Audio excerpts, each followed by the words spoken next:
Mining, Tanya Barreto, Director of Investor Relations for the company, and finally, Mark Peterson, the company's Senior Exploration Geologist. How's everybody doing today? Excellent, thank you. Great, thanks, Romeo. Awesome.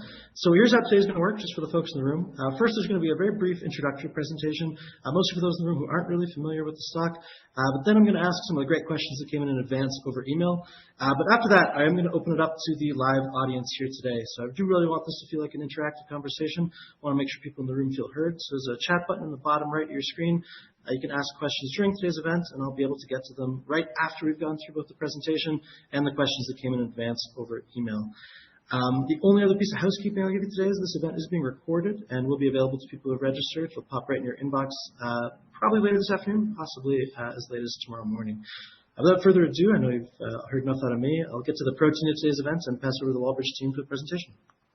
Well, thank you, Romeo, and welcome everybody. Thank you for taking some time out, if you're in Eastern Standard Time during lunch hour, to listen to this presentation. I'm excited to be here. I think we've got a great opportunity at Wallbridge. We have exploration potential in the northern Abitibi. We have two discoveries, Martiniere and Fenelon, and we continue to explore at Martiniere. And I think I'll turn it over to Mark now to give us an update on some of the accomplishments at Martiniere.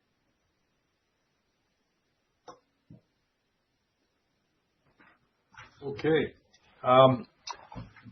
Well, for the members of the audience who are familiar with the story, some of what I'll say is going to be a little bit redundant, but just for the benefit of anybody that's new learning about Wallbridge, I'll try to address everything for everyone.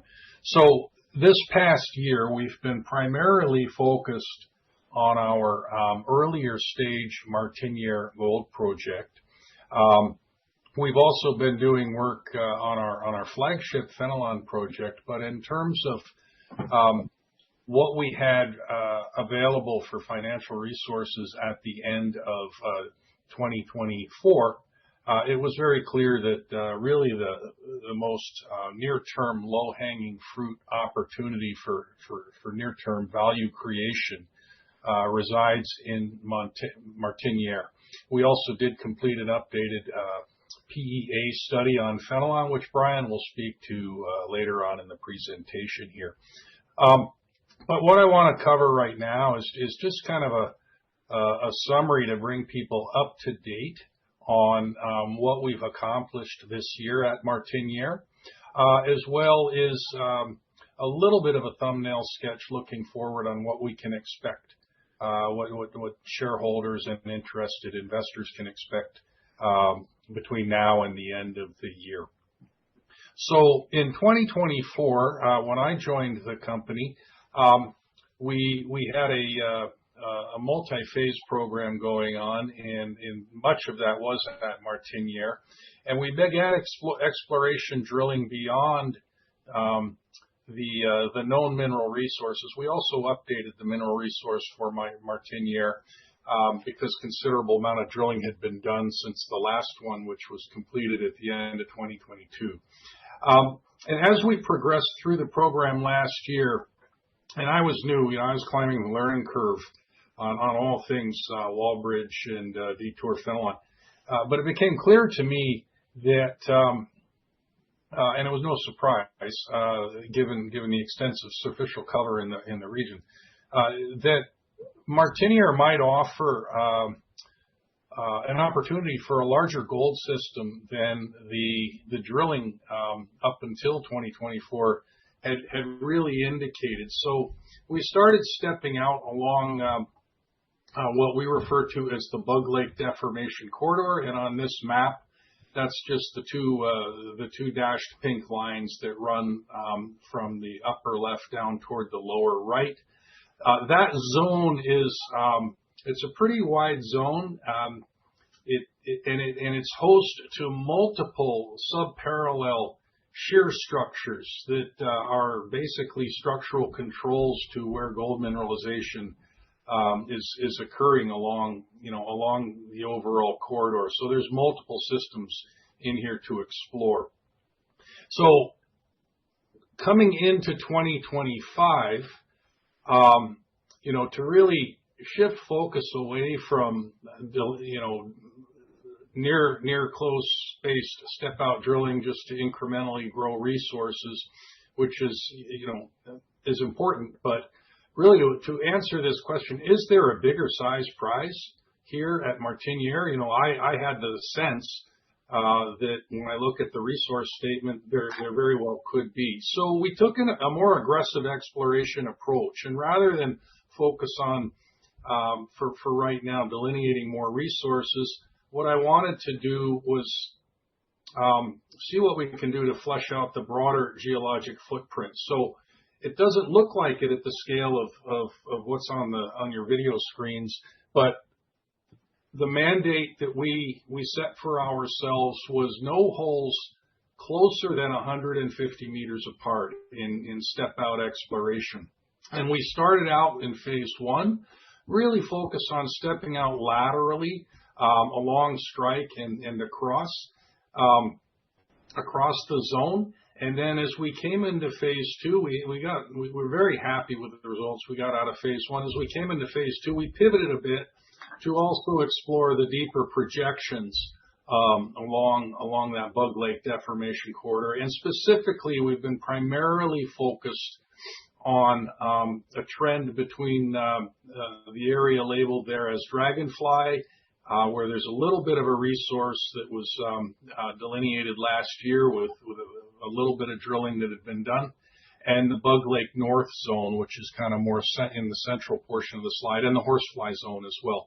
So the next couple of slides I'm going to show you will be some cross sections. The first one will be a north-south section that runs right through a gap.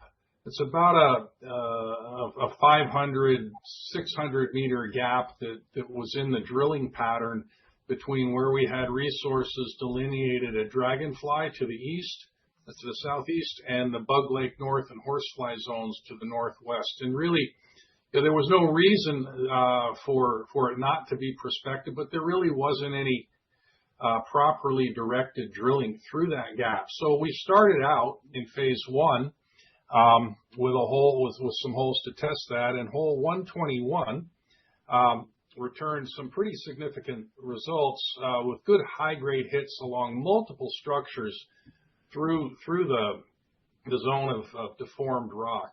Coming forward into phase two, which we began in mid-July, we decided, okay, well, we liked what we saw on 121, so we drilled essentially it's a step-out hole stepping down 150 meters below hole 121, and once again, we hit multiple high-grade hits on multiple mineralized structures. And as you can see, just looking at the slide, we're not done. There's the system, the structures remain open, vertically down dip, down plunge. So our suspicion that this system may have deeper roots than was originally shown in the historic drilling was kind of bearing out.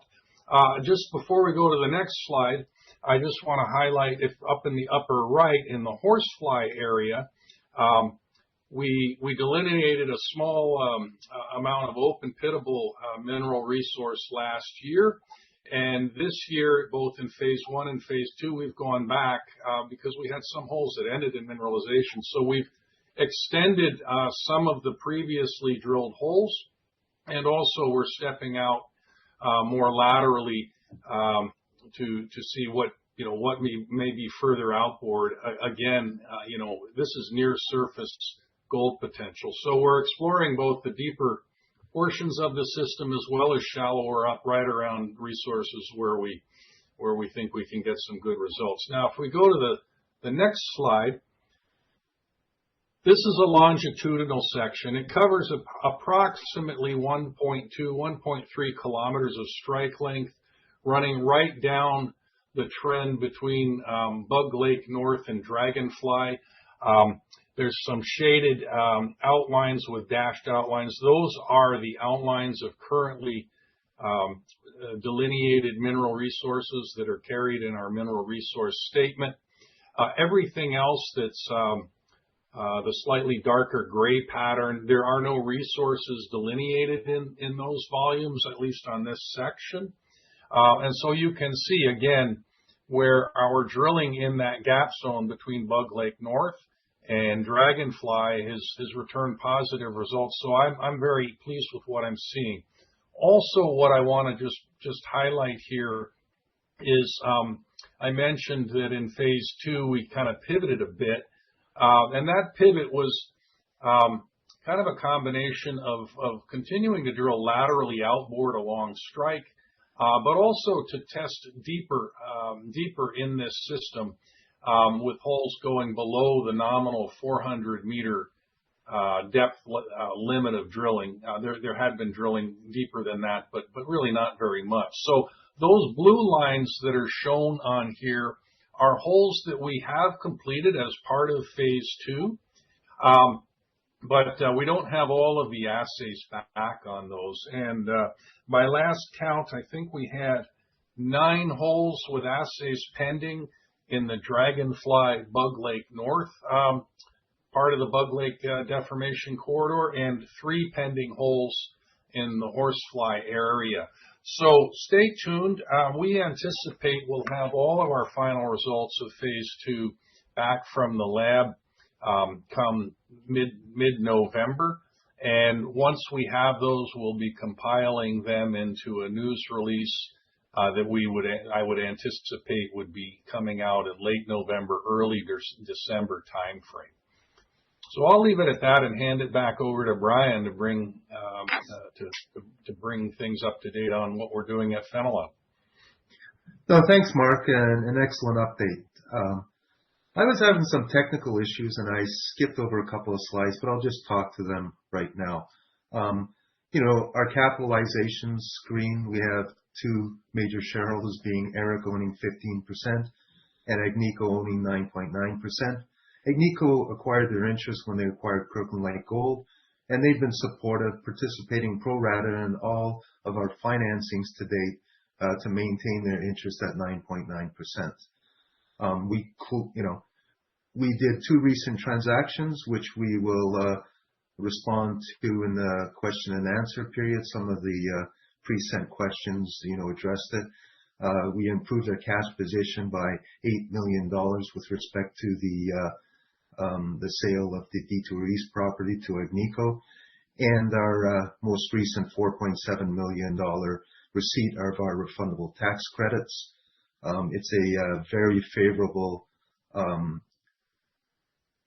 incentive by the Quebec government to encourage employment in the far north, and 20% of our non-Quebec flow-through financed expenditures qualify for this incentive.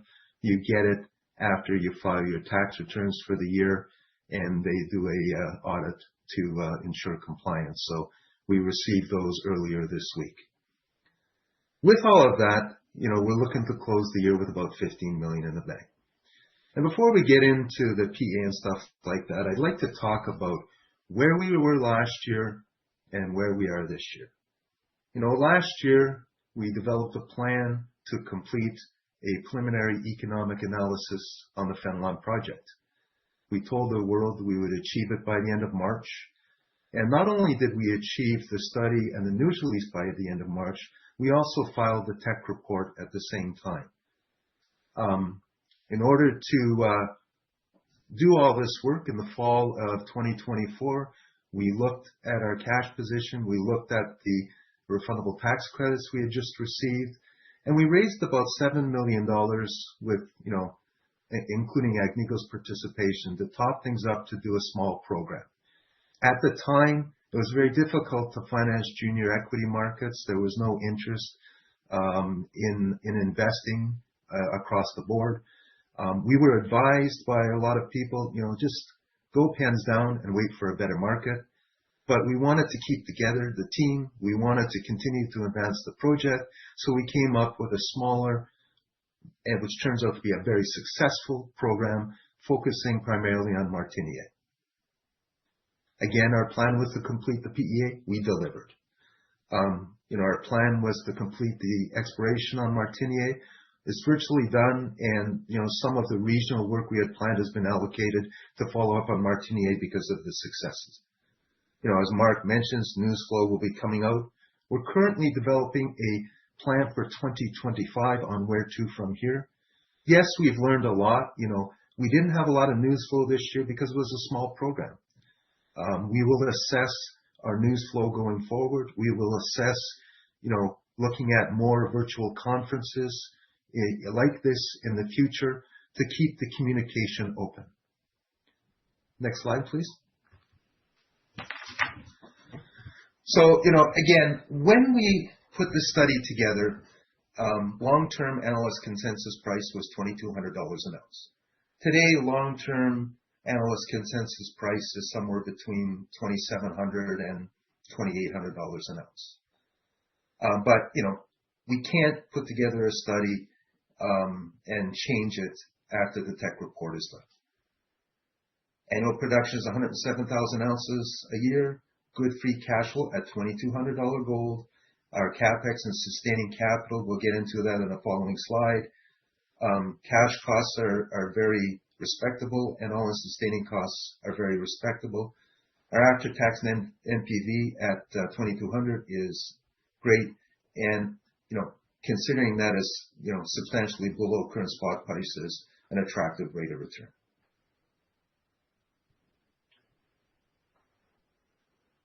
I get a lot of questions on sensitivity to higher gold prices. How 43-101 works, in order for me to quote any of these numbers, they have to be included in our tech report.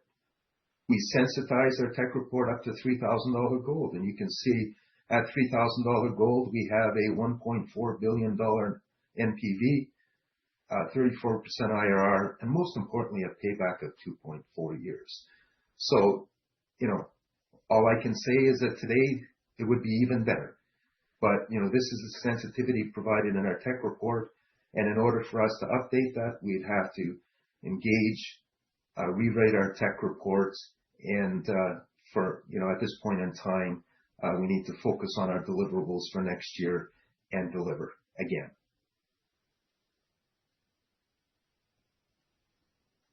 The PEA was based on first principles. We started with a clean slate. We looked at, some stope optimization that was involved in it. We did trade-off studies, and we integrated existing infrastructure. There is a ramp there that a bulk sample was completed in 2018, 2019. We will use a small portion of that ramp to access the underground workings, but it's in the plan. And OPEX, we did a detailed review. We looked at comparables and for similar size operations in the Abitibi.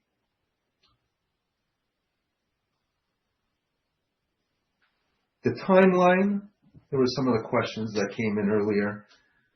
2 years pre-production, 15 years via ramp, and at the end of the mine life, there's an open pit potential in the Gabbro, but that is surrounding existing audits. So normally you start with the open pit potential, but we would ramp down near the end of the mine life just to support the existing infrastructure that's in place. We've applied for an allocation for power from Hydro-Québec. The allocation will be finalized when we complete a feasibility study, but we're keeping them informed of our as we're progressing. It's a great asset because with an allocation and building this power line, which is in our cost estimates of $29 million, we have access to, at current prices, 5.5 cents per kilowatt hour power cost. So it's something we're continuing to pursue, and it could be very, very helpful as we develop Fenelon going forward. The layout, and again, this is a PEA. There is very limited engineering. So, there's a lot of additional work, a lot of trade-off studies to do to go to a pre-feas and ultimately a feasibility study. But this is an indicative of what things could look like. And, when we put the study together, we focused on risks. One, we did a tonnage grade analysis, and the sweet spot seems to be around 3,000 tons a day. We built the plan based on a 3,000 ton a day operation. And again, it's a PEA mine plan, so it includes, all resources. That plan, please go back. That plan, allowed us to, one, eliminate a shaft construction as the previous PEA done, focusing on the highest margin ounces as we develop this, focused on risks, dry stack tailings. Yes, it's a little bit more costly, but it's, the most effective way when you're looking at building tailings in the Hudson's Bay lowlands. Focused on all of the waste rock ultimately winding up underground.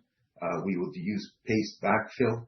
So again, focusing on risks that will pay dividends when we get to the permitting phase, when we're in negotiation of our IBAs with our First Nations partners.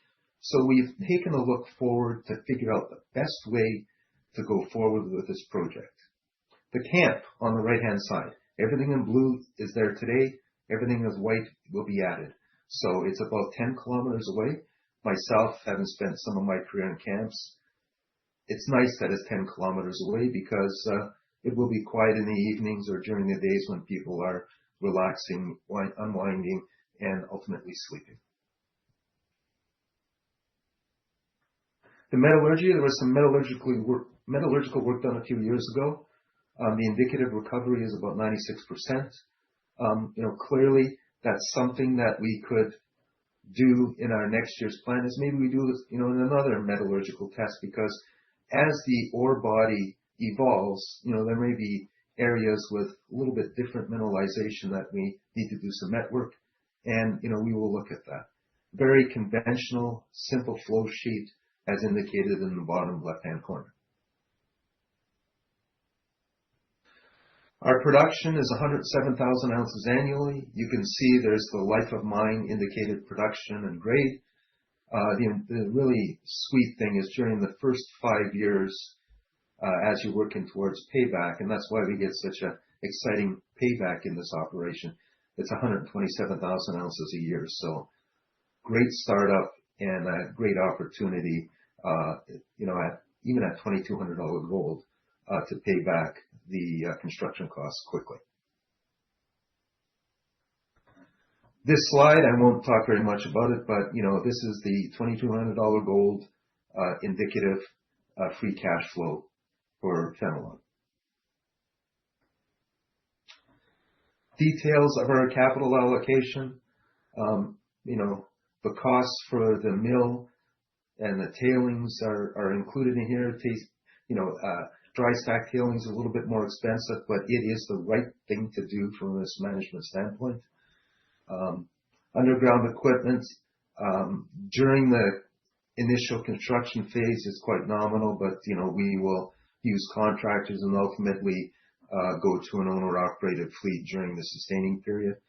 Our sustaining capital expenditures are including certified rebuilds of all our equipment based on the OEM recommendations, so it's fully baked in. I don't want to put out numbers that are not deliverable, but again, it is a PEA, and there's a lot of work to go to a pre-fees and a fees to really look at some various trade-off studies. So what we have at Wallbridge is a long-term platform for growth. We've got a positive PEA with a 16-year mine life that, based on the PEA mine plan, mines out about half of the overall resources. So it gives an opportunity to grow in the future. Let's focus on the quickest path forward, and then we can always expand in the future. Martiniere near-term value creation potential. Mark and his team have developed a very systematic plan to look for opportunities to enhance the gold footprint, and we will continue working on that next year. The team is strong. Our technical team has a breadth of experience. Mark's been in the industry for about as long as I have, maybe a little bit longer, So very experienced, great team leader, and a great economic geologist. The location. We're in one of the best locations in the world. There's a highway that runs within about 30 kilometers of the property. We have a logging road that runs up to the camp. So we have year-round access. The incentives offered by the Quebec government are sensational. One of the things we looked at, and another thing when we decided on making a 3,000 ton a day operation, we looked at permit. 5,000 tons a day seems to be a number that you would need approval from the provincial regulators as well as the federal regulators. Anything below that is just provincially. So to start off with one party in the room as we advance the project is probably an efficient way of managing it, and deal with after payback and expansion scenario. It is a smaller scale mine, but as we see the success that Artemis is achieving right now, much larger open pit mine, but the same concept: start off small and grow it to it. And we respect our shareholders. We respect the environment. We have great community relations with the surrounding communities. Our First Nation partners are very supportive. We have pre-development agreements with our two Cree partners of Waskaganish and Washaw-Sibi. And, hopefully before the end of this year, we'll have a similar agreement with our Algonquin partners at Picoga. So with that, Tanya, I'll let you talk about the next slide. One of the things we're focused on is now that, the quiet year is just about over, how do we go forward marketing in the future? And Tanya, why don't you talk briefly what our plans are for the balance of this year? Sure. Thanks, Brian. So to conclude the formal presentation portion of today's call, I'll just quickly summarize our plans for the remainder of the year on the IR and marketing front. Later on this month, we'll be in Montreal at Explore, which is put on by AEMQ, which is the Association for Exploration in Quebec. In November, we will be in Europe for the One-to-One conference in London and the Swiss Mining Institute conference in Zurich. In December, we'll be doing the Mining Virtual Investor Conference, which is put on by the OTC. And before the end of this year, we will also be engaging with Crux Investors, the John Tomatzos Group, and Tory Hills, which are providers of virtual interviews and retail marketing webinars, that sort of thing. And I just, to add a little bit, I'd just like to look forward to next year. As we know, the market is turning, gold is at a record price. So we will be adding more retail marketing to our IR plan. Once we finalize the budget for next year, we'll have more details on that. And finally, for anyone who would like to know what we've done this year to date, all of our marketing events, conferences, webinars, etc., are all on our website. And I'd encourage you guys to take a look if you want to look back to see what we've attended so far this year and listen to any of the corresponding webcasts. And I think now I'll turn it back over to Romeo and open up the Q&A portion of the webinar. Thank you. Awesome. Appreciate it very much. Like I said earlier, I do have quite a number of questions that came in over email in advance from investors. I'm going to read exactly as they were written. Once those are done, I appreciate everybody's patience. We'll get into some of the questions in chat. Still tons of time for today's event. I just want to make sure we get to as much as possible. And a lot of people did send in questions in advance, so I do want to tackle those. Before we get started there, though, I did want to throw it to you, Brian, first, just to ask if you're aware of the comments on chat boards and the sentiment of some of the shareholders in recent days. Yes, I'm aware of them, but our disclosure policy prohibits us from engaging in chat room and message boards. However, any shareholder who would like to speak to me directly, you're always welcome to call me.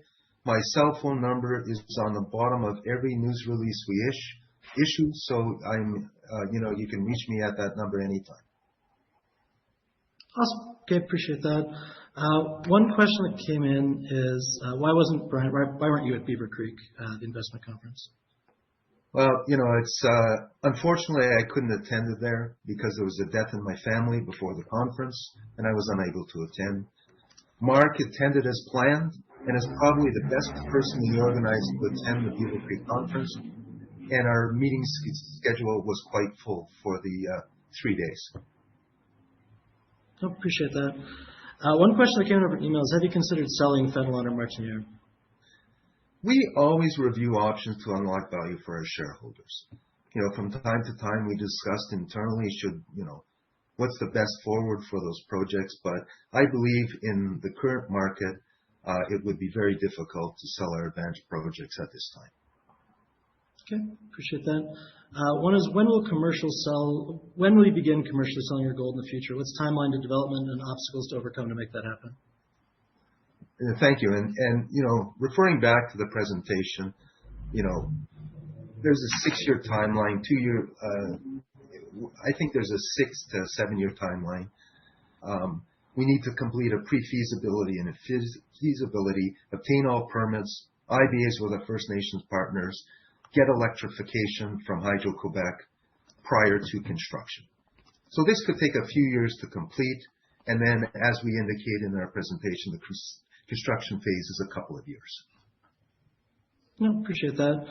One person, this is an accumulation of a number of different questions, so I'll just kind of throw one version of it at you, which is, what's the realistic stock price forecast to the best of your ability to answer?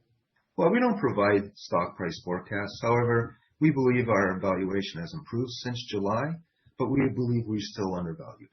That's why we're going to focus on a lot more marketing going forward, because we have a projected decent cash balance at the end of the year, and the market is substantially approved for junior equities. Okay. One question that came in is your plan to build and operate, or just to explore and sell, or what at least is the thinking right now? Well, we're here to enhance shareholder value. We need to continue to take our projects forward. We need to continue to explore Martiniere. We need to look for regional targets, probably do some drilling on Casal to earn into that 50% interest of that joint venture.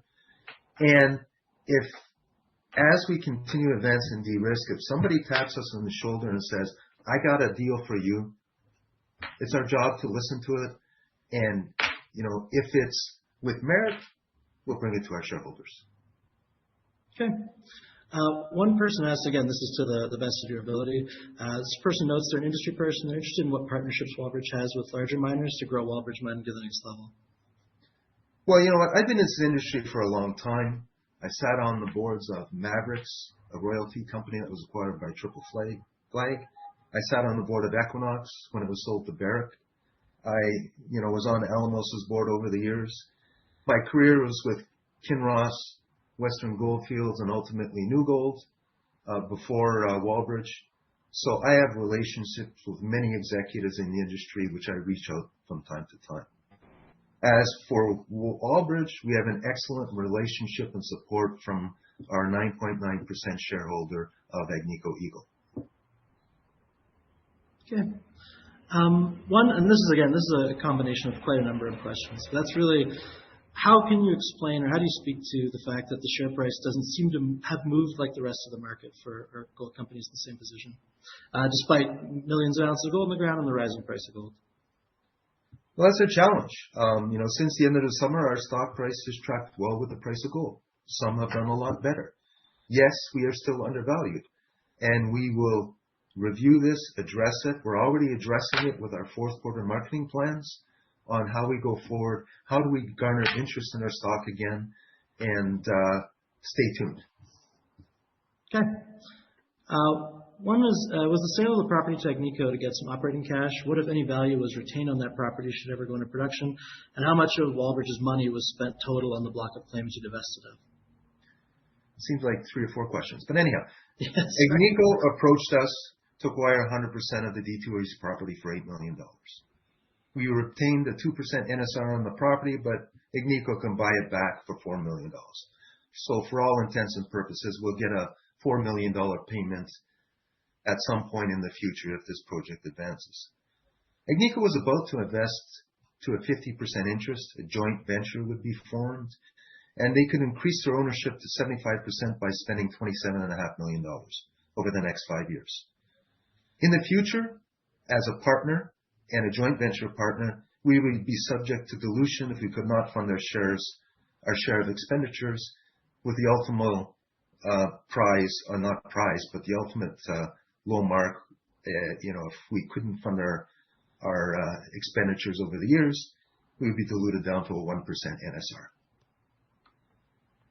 Detour Lake Mine, which is just on the other side of the border, as we all know, has proven and probable reserves of 19 million ounces, measured and indicated resources of 15.8 million ounces, and inferred resources of 6.7 million ounces. This was at the end of last year. It could be decades before Detour East property forms part of the future production of the Detour Lake Mine.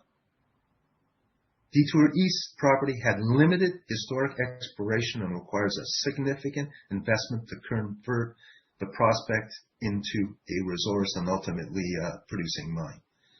We held the property for about 4 months after the Balmoral acquisition before signing the earn-in agreement with Kirkland Lake Gold that Agnico inherited when they acquired them, and spent less than $5,000 in holding costs on the property at that point in time. We believe this is the best outcome for our shareholders, as the proceeds will be used to advance Fenelon and Martiniere projects. Awesome. One question, will you drill 1 or 2 deep holes 1,000 meters in Martiniere to demonstrate both continuity and openness at depth? Mark? I like that question. Yeah, I wouldn't rule it out. We've already extended our drilling down with some holes down to 800 meters. And one thing I didn't mention, I'll mention it now, is our program this year and my team really impressed and grateful for how well their drill planning has always hit the structures that we know about and are targeting, and then also are hitting structures that we didn't know about but can carry mineralization. So the systematic approach we've taken has been paying off. To answer the specific question, would we drill a couple of deeper holes on the order of a kilometer or so? I don't have immediate plans to do that right now, but plans like that would, if we were to do it, it will emerge out of our analysis of all of this year's results once they have all of them in hand. One thing I should also just mention, while we're drilling anywhere, anything that we're drilling, whether it's Martiniere, Fenelon, or even an earlier stage reconnaissance level prospect, we're always updating our geology in a 3D model, because that's really what we hang our decisions on. So we do this in as near real time as we can. So once we have the assays back from the rest of phase 2, we'll be scrubbing down everything, sanity checking what we think we know versus what we know for fact. And then we'll just see where our interpretation leads us as we develop our plans for next year. But it's a great question. And yeah, I like finding more gold. And so far this year's program has been checking a lot of the boxes in that direction. Great. This is a question I get fairly often for a number of mining companies, but it's came in over email. Are you ever going to open a mine at this site? So I guess just speak to timelines. Yeah, I think that I've answered that question with the an earlier question. Perfect. Yeah, I agree. One is, I think we've already tackled this a bit, but just to throw it to you guys as well. What is Wallbridge doing to get more investors involved in the stock, and what are the possibilities of progress and more gold discovery with the current budget? Well, the current budget for this year is virtually complete. We will demobilize the drill, later on this month. As Mark mentioned, gathering assays, doing all the geological work, and have some news flow in late November, early December. So that program is done. It's been an exciting program. Martiniere seems to be coming together nicely, and we're excited about our plans for next year. But we need to, see the results of this year and develop our plans from that. So that's yet to come. and we're coming off a year where we had a limited program because when we had to finance it before the end of last year, the market was in a much different place than it is today. So stay tuned. It's exciting. We're all encouraged. And at the same time as focusing the exploration on Martiniere, we will focus on, some exploration on Fenelon and some of the early studies required to continue to de-risk Fenelon. But again, details will be provided as we put our budgets together for next year. Got it. And I know we've already tackled this a little bit, but it's just directly from investors, so I wanted to read it pretty much exactly as they wrote it. They say they're a long-term loyal investor. They're in this to make a profit. We have great drill results, record high gold prices, and still very little movement, or less than they'd hope. They're curious what, in your opinion, is going to be the catalyst that gets this off the line? What needs to change to facilitate the desired action north on share price? Well, I think that, it's all about exploration success, which we've demonstrated this year. Continue to de-risk and advance Fenelon. Marketing the story, getting out there more often. We will have more money to do that next year. We will do more virtual events. And you can see we've got a pretty packed agenda for the balance of this year. And, one thing that I really focus on, and I'm proud that the team, is they all work their guts out to get our PEA done by the end of March and file the tech report before the end of March. We guided to the market that we hit our goals, and we will continue to hit our goals. Okay, thank you. So that's the end of the questions that came in over email. As promised, I appreciate everybody's patience in the chat. I got about 15 minutes to run through those questions, starting with the ones at the top. Like I said, I'm going to only tackle every issue once. If you do feel like you haven't been heard or still need more information, let me know in the chat, but I'll also be sending through questions to the teams. They'll be able to get back to you afterwards. Start off, and there's a number of questions in the chat about this, so I wanted to throw it to you right off the top, can Brian speak to why someone like Denis Laviolette would be so interested in taking over the helm at Wallbridge, and what does he see here that excites him so much that you guys have not been able to present to the market thus far? Well, you know what? I answered this question earlier, and our disclosure policy prohibits us from engaging in chat rooms or message rooms. You can call me and ask me questions, but, I don't know what his end game is, and talk to Denis. That works. Fred Yakman from the chat asks if you consider getting an equity injection from your First Nation partners. That's always something to consider. We could, but my past experience, it takes a long time to achieve, and it's probably something you want to consider once you've got pre-fees done and you're negotiating your IVAs, because it's a great way to get them involved and give them an opportunity to participate like every other shareholder. Okay. MLB from the chat asks if you had only one area of the total site to work with, which would you do, and the reason for that? Well, we're focused on two areas, primarily, Fenelon and Martiniere. Fenelon because it's more advanced than Martiniere. Martiniere because it's very exciting, and that's where our exploration pizzazz is right now. And one is more of de-risking and advancing, and the other one is, looking for additional discoveries. Okay. Sorry, I'm just scrolling through the chat just to make sure. Sorry, you guys are active. I'm just trying to make sure I catch everything here. Ganesh, just at the bottom, I appreciate your efforts. Hopefully disconnect and share price the ounce on the ground is resolved, and Wallbridge gets more love from the market from all of us. Appreciate that. Walking up here. One person asks, is there prospects of the board considering a change to the policy on engaging in chat rooms? Absolutely not. It's not indicative of, the whole market out there. So just about every company that I've ever been involved with and I know of prohibits entering these discussions because it risks selective disclosure, and we cannot take that risk. It's not good governance. It's from my observation, almost every company has this policy in junior mining that they can't engage on board. So it's certainly not unusual. There's one that came in over email a bit later, actually, and this is directed specifically at Mark, and that's what do you think is your biggest exploration priority for the rest of this year? Oh, for the rest of this year, that's pretty straightforward. We, as I mentioned previously, gather up the rest of our Martiniere results to see what that all looks like. A little bit of when I mentioned the term sanity check, to be a bit more specific, what I mean behind that is I want to take, we're going to take a hard look at what do we think we got for our efforts? What do we think we got for the investment we put into the ground this year?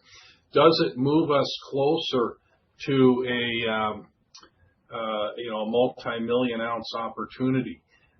We know where the resource sits today. It's on the order of 730,000 ounces all in, both categories.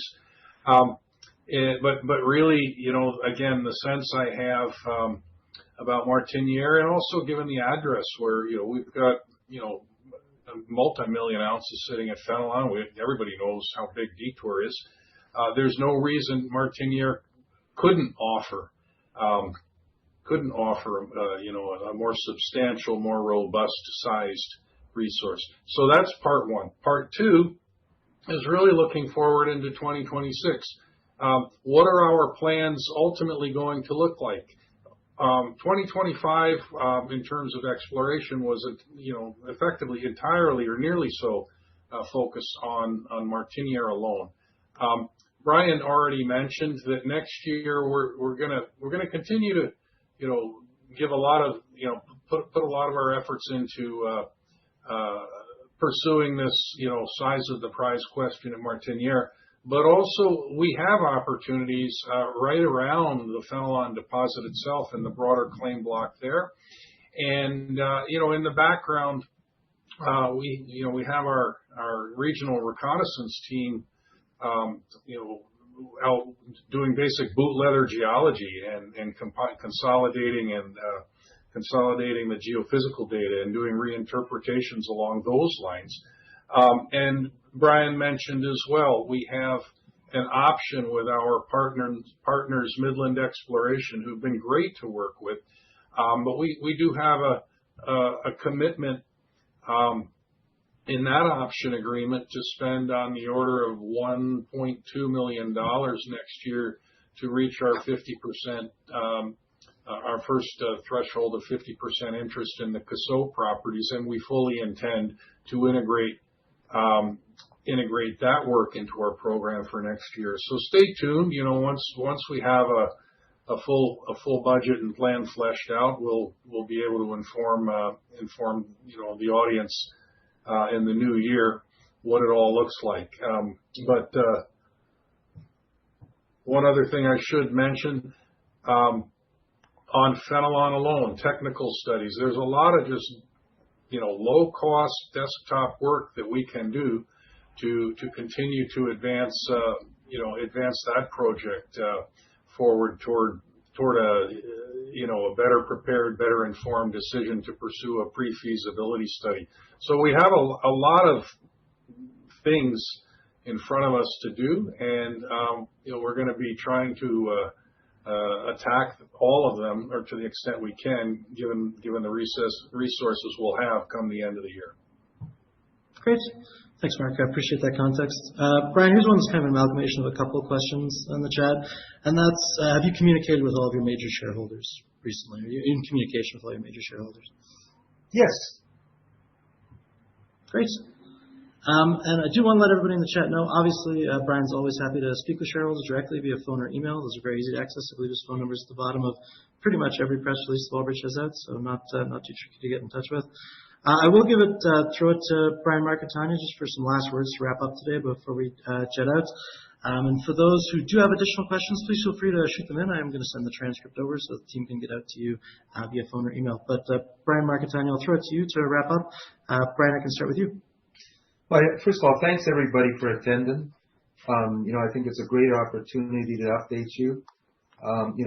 We originally planned on having this earlier in the week, but it was decided to wait until we got our tax credit, so everything was in the public domain and we can have an open discussion.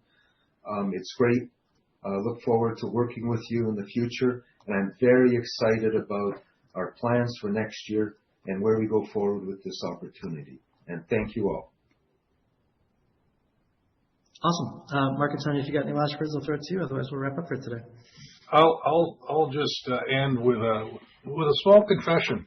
When we started drilling this year, that gap zone that I spoke about in between the Bug Lake North horsefly resources and the dragonfly resources, I didn't have a lot of hope. I figured we'd drill a couple of holes in there and not find anything.